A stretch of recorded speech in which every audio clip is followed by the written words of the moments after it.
Hello everyone and welcome back to another BimmerFixer video, and in this video I'm going to be doing some investigating work into what I think is a faulty wear sensor on my front brakes.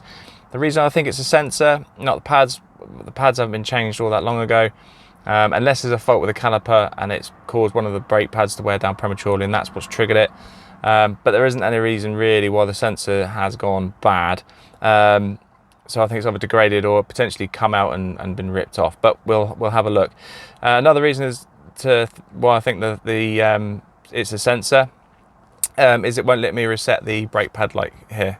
So usually we would go over to the dash there, push the button down, loads the menu. If you keep waiting, it will bring up the pads there. If you to push it back down again, it then gives you the option to reset, and you push it down again, wait with a couple of seconds, and that should have resetted it, but obviously, as you can see, it hasn't. So we're going to take a look at the sensor and then we'll get it replaced. Now on the E60, there's two wear sensors. You might think there's four, but there's actually only two, one on the front and back. On the front, it's on the left-hand side, and on the back, it's on the right-hand side. So I will take the front left wheel off and take a look at that sensor. Okay, so car jacked up, wheel off. First inspection, we've got a failed shock. This oily stuff you can see here should be inside, so I'm obviously in for a couple. Oh, it's quite bad. In for a couple of shock absorbers now. I wonder if that's why. So that, oh no, that'd be why. So that thing hanging down there, that would be the wear sensor. Let me just see if I can put the torch up somewhere.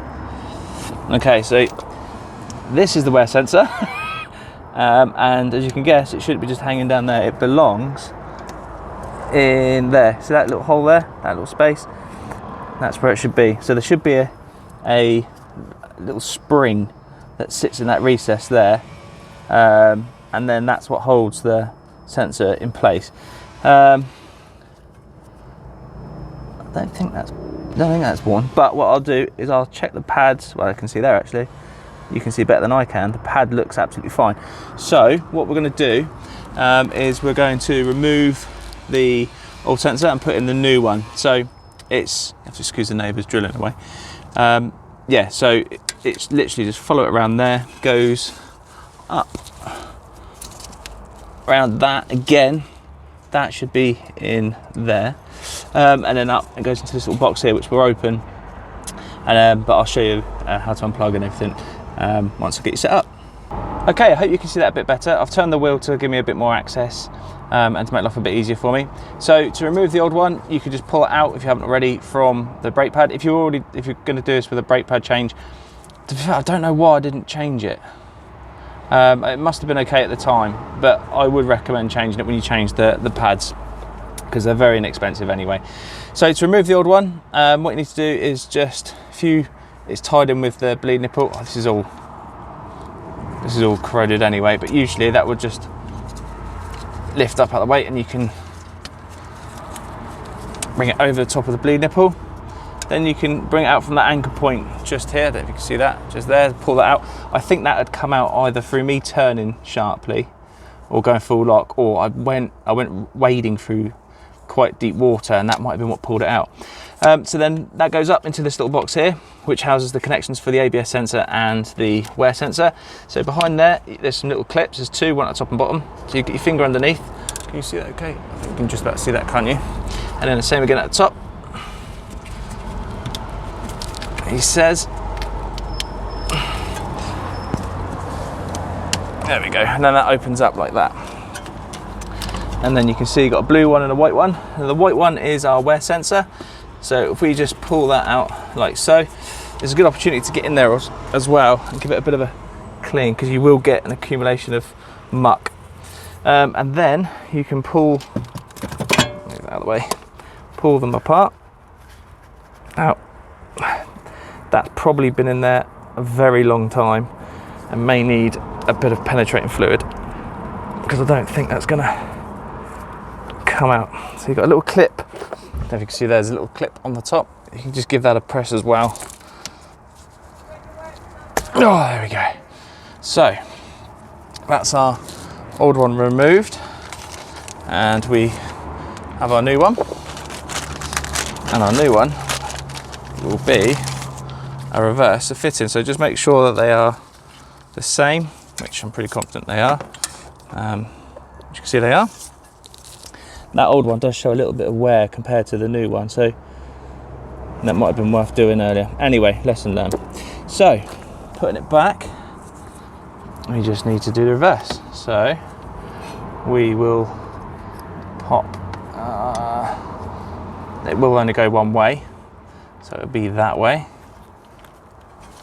Make sure that goes all the way home, get a nice click.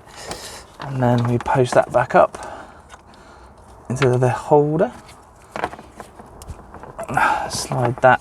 So you can see there's like a little rubber collar, which I feel should be a bit lower. So I'll just, yeah, let's bring that down a bit more, because that's going to help keep the muck out of that box from the top.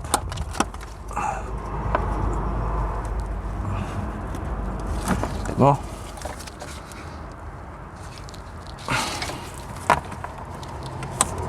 There we go. So that's sat in there. Close that up.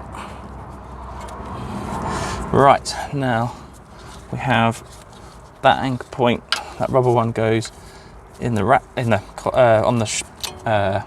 my god, what's this called? Strut. And then we have our one that goes over our bleed nipple, and then put our cover over the top. Not that there's a lot left of my one. That would be something I need to definitely look at replacing, because the last thing I want is muck in the bleed nipple. I'll deal with that later. And then, so we get so that clip I was saying about before, you can just see that shiny bit needs to go towards, so it faces towards the disc, and that should slot in like so. Make sure that's nice tight. I don't think we get a click, but no, but that's it. There we go. Right, so there we go. So that's all fitted. That's all in nice and secure. Fingers crossed. Now we go reset the light, and we should be okay. Okay, so here goes. We hold the button down, get a triangle, come off the button, go back down on the button, reset, come off, go back on. Yeah, result, there we go. So that was the issue. All done, and then that's automatically taken the message off the dash. So there we go. Hope you enjoyed the video. If you did, please get a thumbs up. If you've got any comments or any questions, please ask away in the comments. I'll get back to everyone as quick as I can. So thank you very much, guys. Take care, and I'll see you again soon. Thanks, bye-bye.